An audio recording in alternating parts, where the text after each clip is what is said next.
सेजल। इस वक्त की बड़ी खबर।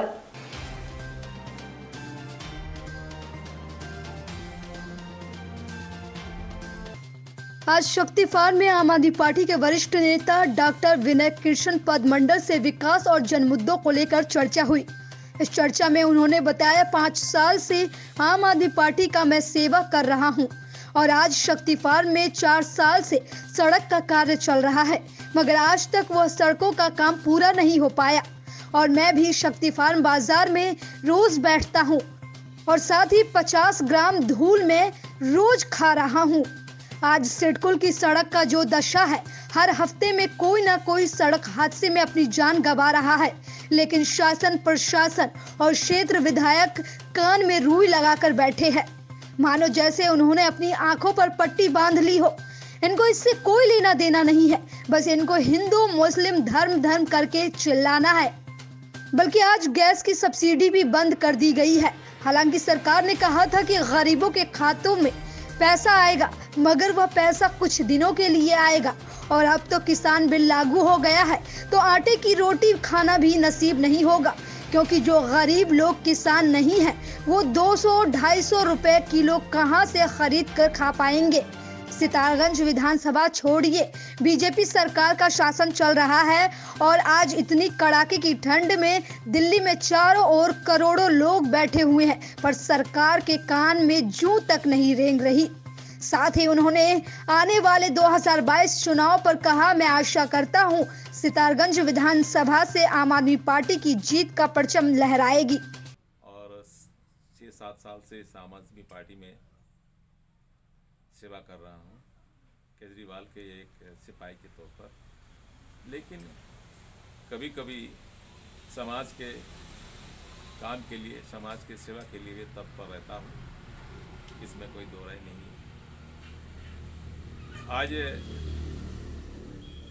शक्ति फार्म या सितारगंज विधानसभा छोड़िए, 6 साल से बीजेपी के शासन चल रहे देश के अंदर में, जिस शासन में ये देश के लोगों के पास इतनी मुसीबत खड़ी हो गई है कि अब वो निकालना और उसको निकालने के लिए पीछे 40 साल पीछे चले जाना पड़ेगा, क्योंकि एक झूठ के सहारा के ऊपर, एक झूठ के ऊपर ये देश को चल रहा है। इस समय झूठ बोल के सत्ता में गए, लोगों को झूठ बोल बोल के उकसा दिया।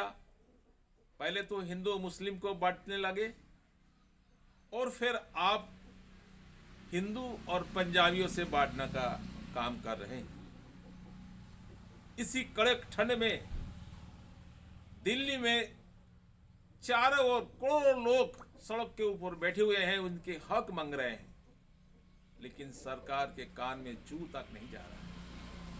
कल मैंने देखा कि एक पॉलिसी के तहत सुप्रीम कोर्ट को सामने लाया है कि हम उसको स्टे कर देते हैं। क्या स्टे करेंगे? स्टे का मतलब स्टेटस को यथास्थिति बनाने के लिए। इस तरीके से बेवकूफ क्यों बनाए जा रहे हो? जिन लोगों ने वोट देके संसद में भेजा है, वो संसद लोग खुद कह रहे कि भाई इस बिल को विशेष सत्र बुला करके कैंसिल किया जाए, चर्चा करके इसको खत्म किया जाए, लेकिन नहीं, ये कोरोना के डर दिखा करके संसद को बंद कर दिया। लेकिन अगर कल पश्चिम बंगाल में या बिहार में कई इलेक्शन है, तो वहां पर कोरोना के चक्कर नहीं है, वहां तो कितनी भी भीड़ करवा लो, कोई बात नहीं, कि केवल अपना निकम्मापन को छिपाने के लिए संसद अधिवेशन को इन्होंने बंद करके रखा है। जहां तक सवाल है इस क्षेत्र के विकास की, एक रास्ता किरण मंडल के बलिदान के बाद कहा गया था कि ये रास्ता हमें बना देना, लेकिन अब 4 साल से वो रास्ता अभी तक तैयार नहीं हो पाया। और मेरे ख्याल से मैं भी शक्ति फार्म बाजार में बैठता हूँ, तो रोज का 50 ग्राम धूल तो हम भी खाते होंगे। पिछले दौरान इतनी परेशानी थी। आज सिडकुल साइड में रोड के इतनी दुर्दशाएं हैं, हर हफ्ता में कोई ना कोई जान चले जा रहे हैं। और रास्ता ऐसा है कि वो गाड़ी तो दूर की बात है, जानवर तक उसमें नहीं चल सकते। लेकिन ये प्रशासन, शासन, विधायक कान में रुई लगा के बैठा हुआ है, आंखों में पट्टी लगा लिया है। इनको इससे कोई लेना देना नहीं है, जनता के काम से कोई सरोकार नहीं है। केवल इनको हिंदू मुस्लिम करना है, धर्म धर्म करके चिल्लाना है और देश को वलगलाना है। बताओ, गैस के सब्सिडी खत्म कर दिया, अब एक बहाना बना रहा है कि भाई राशन के पैसा आएगा, राशन पानी के पैसा खाते में आएगा। ऐसा ही कुछ दिन आने के बाद बंद कर देगा।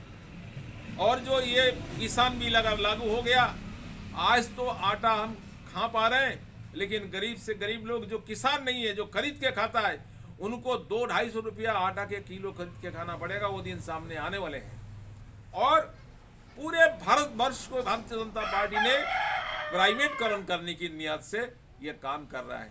देश के वर्तमान स्थिति को सुधारने के लिए ऐसे सरकारी व्यवस्था आना चाहिए जो हर परिवार में कुछ आर्थिक सहायता आए।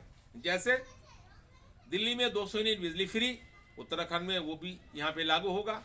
दिल्ली में वृद्धो पेंशन 2500 रुपये मिलता है, वो भी यहाँ पे लागू होगा। दिल्ली में ऐसे बहुत सारे सरकारी तंत्र है जो मात्र 50 रुपये जमा करने के बाद घर बैठ के आपको मिल सकता है, वो भी यहाँ पे लागू होगा। अच्छा शिक्षा, अच्छा स्वास्थ्य व्यवस्था, इसके साथ साथ यहाँ पर एक ऐसे एडमिनिस्ट्रेटिव दिया जाएगा जो विश्व में नजरों में आएगा। एक बहुत बड़ा खुशहाली वाला प्रदेश है। इस प्रदेश को चलाने के लिए इनके पास बुद्धि नहीं है, इनके पास अकेल नहीं है। यही तो मैं कहता हूँ। और आप लोग हमारे साथ दीजिए, आम आदमी पार्टी की सपोर्ट कीजिए। आम आदमी पार्टी आने वाले दिन सरकार बनाने जा रही है और सरकार बनते ही आप लोगों को बहुत सारी सुविधा आपको उपलब्ध होगा। जय हिंद, जय केजरीवाल, जय आम आदमी पार्टी।